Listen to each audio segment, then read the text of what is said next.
matakan jadi bupati teh sing leres entong pencitraan wae jadi bupati teh sing leres entong pencitraan wae gitu kan ayeuna pencitraan wae siapa lu nggak akan aku bayarkan ya. Bahkan Ambu Ane pun pada saat beliau menjadi Bupati Purwakarta dan statusnya sudah menjadi mantan istri Kang Deddy Mulyadi, mengatakan bahwa Deddy Mulyadi kerjanya hanya pencitraan saja dan sampai meninggalkan hutang 300 miliar yang harus pemerintahan Ambu Ane bayarkan. Terkait apa yang disampaikan Ambu Ane ini, apakah betul faktanya seperti itu? Dan kita bisa lihat tadi dari nada bicara yang dilontarkan oleh Ambu Ane terkesan sinis juga ya terlihatnya. Emang beda ya kalau sudah menjadi mantan. Perihal hal ini kita bahas lebih lanjut.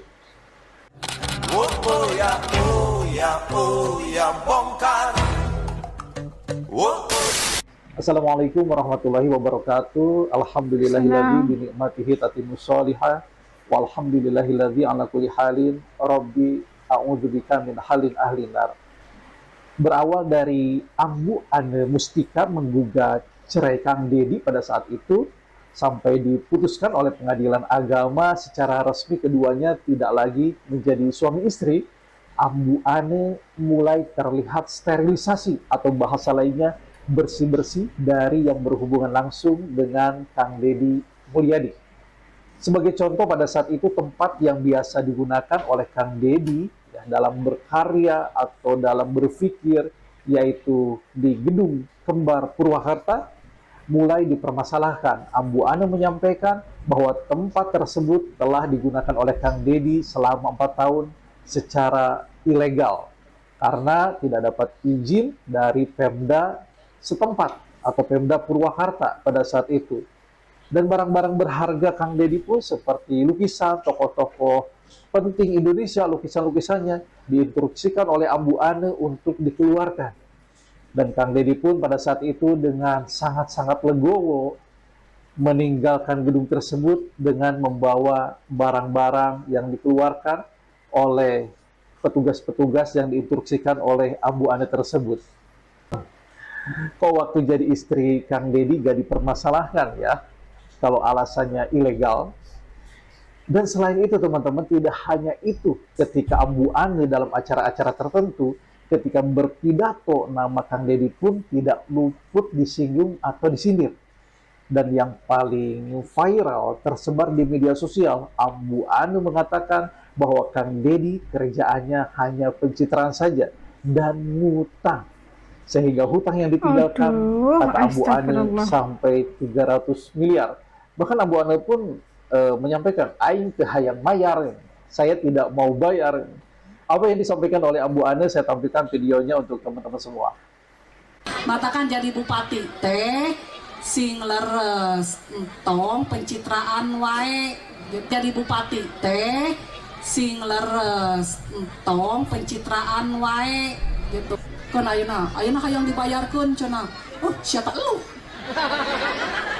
nggak akan aku bayarkan ya. Lu yang hutang gue yang bayar, enak aja lu. Pak Camat, Pak Kades, tara kantos ngahutang DBH, tara kantos ngahutang siltap, leres teu? Bager teu? Sok telat tara salami abdi bupati. Tapi tos bager teh kalau kesok diomongkeun wae. Bari jeung ulah dipepenak jeung warga masyarakat aneh-aneh. Ya, padahal zaman abdi Bu, siltap tara telat, DBH dibayarkeun wae.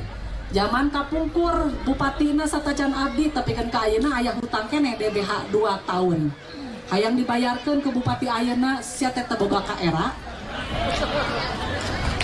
Ari kitu 2 tahun, 1 tahun, harusnya mah 3 tahun, tapi nu 1 tahun terus dibayarkeun sarku abdi harita da akur keneh harita mah.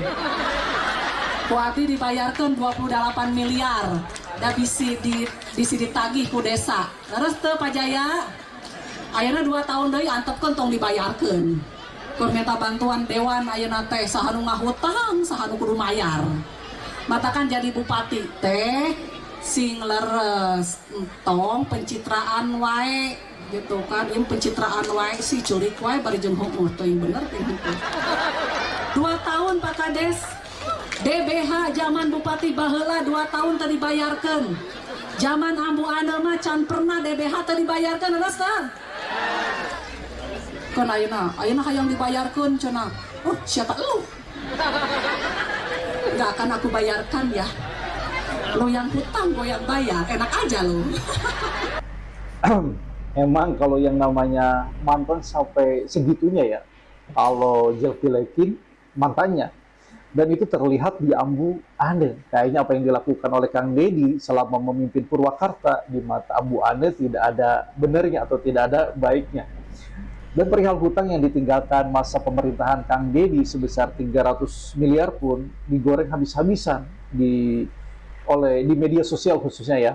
Seolah-olah itu warisan yang menyusahkan pemerintahan selanjutnya, yaitu masa pemerintahan Ambu Ane. Namun terkait celotehan Ambu Ane ini, alhamdulillah dapat reaksi atau sudah mendapatkan klarifikasi dari Kang Deddy Mulyadi langsung. Apa yang disampaikan Kang Deddy sangat rasional sekali. Kata Kang Deddy, dana tersebut digunakan agar pembangunan di Purwakarta di masa akhir jabatannya bisa tuntas semuanya, tidak meninggalkan PR pembangunan lagi. Dan itu faktanya memang benar. Pada saat itu infrastruktur di Purwakarta tertata dengan rapi, tertata dengan baik. Jalanan yang dilalui kendaraan pun tidak ada yang berlubang, mulus semuanya. Saya berbicara seperti ini bukan karena keberpihakan kepada Kang Deddy ya, karena saya mengalami sendiri ketika mau pulang ke kampung itu pasti lewat Purwakarta. Dan faktanya jalanannya memang mulus seperti itu. Apa yang disampaikan Kang Deddy dalam klarifikasinya, saya tampilkan videonya untuk teman-teman semua. Kenapa? Ini duit, nggak akan bisa menjadi kemajuan kalau cara pengelolaan begini. Anda sekda di sini, dulu kepala bidang keuangan saya. Silakan dicek, Purwakarta ketika saya pemimpin mengalami lompatan-lompatan. Kalau saya orang tanya, ketika berakhir Kang Deddy memimpin, itu ada defisit sekitar 300 miliar, oh itu ilmu saya. Saya tahu saya tidak akan defisit. Kenapa? Saya tahu bahwa PJ yang mengganti saya tidak akan belanja pembangunan. Di mana-mana ingin cari aman. Yang penting habisin dana rutin. Maka saya waktu itu saya duluin, saya bikin pembangunan 3 kali lipat di periode terakhir. Untuk apa? Agar minus. Untuk apa? Agar PJ menggantikan saya tinggal bayar utang karena dia tidak mungkin membangun.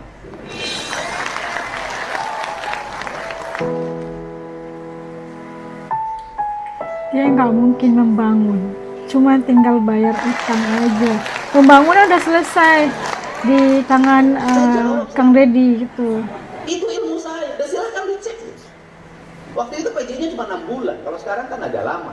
Itu ilmu saya tahu. Maka tugas dia waktu itu, karena tidak akan menganggarkan, dan saya tahu birokrasi yang di Pemda Purwakarta waktu itu. Kalau saya nggak minuskan, itu pasti bisik sama PJ. Pak, zaman Pak itu begini Pak. Dia ingin nikmatin jalan-jalan, studi banding, segala macam. Kabalik, tahu kelakuan birokrasi. Ya udah masak ya dengan birokrasi. Tidak boleh dikasih ingin senang terus.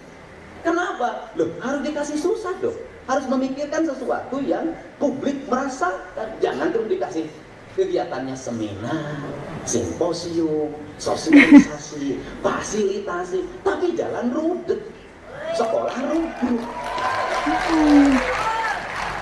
Gak bisa. Kenapa? Dia harus dibawa pada keyakinan birokrasi. Kalau saya pimpin, bukan hanya membelanjakan anggaran dengan tenang, dia harus berpikir bahwa anggarannya akan defisit.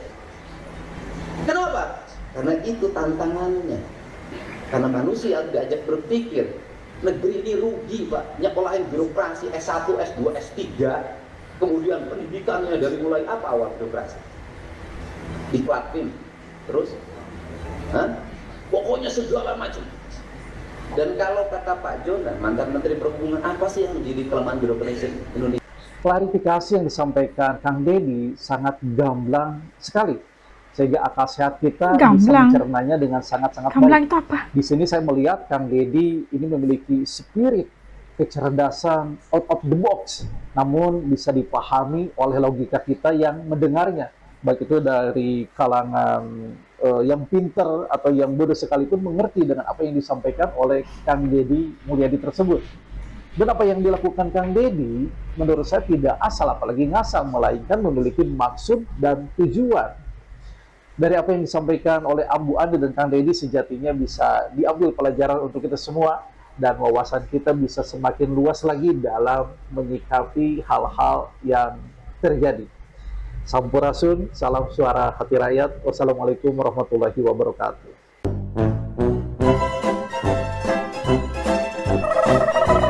Nah, itu tadi kita dapat gimana ya persoalannya, dikatakan punya utang 300 miliar yang ditinggalkan kepada dari kepemimpinan Kang Deddy kepada pemimpin seterusnya dan di Purwakarta. Dan Ambu Ani itu kita melihat bagaimana dengan lantangnya pidatonya itu menceritakan tentang kepimpinan Kang Deddy sebelumnya gitu kan, punya utang 300 miliar dan sebagainya, dan menggunakan gedung yang tidak mendapat keizinan dan sebagainya. Itu untuk cara dia menjawab itu atau cara dia berpidato itu seakan-akan ingin menjatuhkan KDM gitu kan, memperlihatkan bagaimana kepimpinan KDM itu tidak bagus, di bawah Purwakarta, di bawah kepimpinannya itu malah lebih bagus dari sebelumnya. Itu bagi gimana ya, dia itu mantan istri kan. Kalau sebelum ini mungkin perkataan itu lebih baik, tapi sekarang udah menjadi mantan, kayaknya membuka kayak personal as mengatakan bahwa itu kayak membuka aib sendiri gitu. Dan secara terang-terangan menjelekkan KDM di atau di hadapan orang lain itu kayaknya sesuatu yang tidak pantas berlaku gitu kan.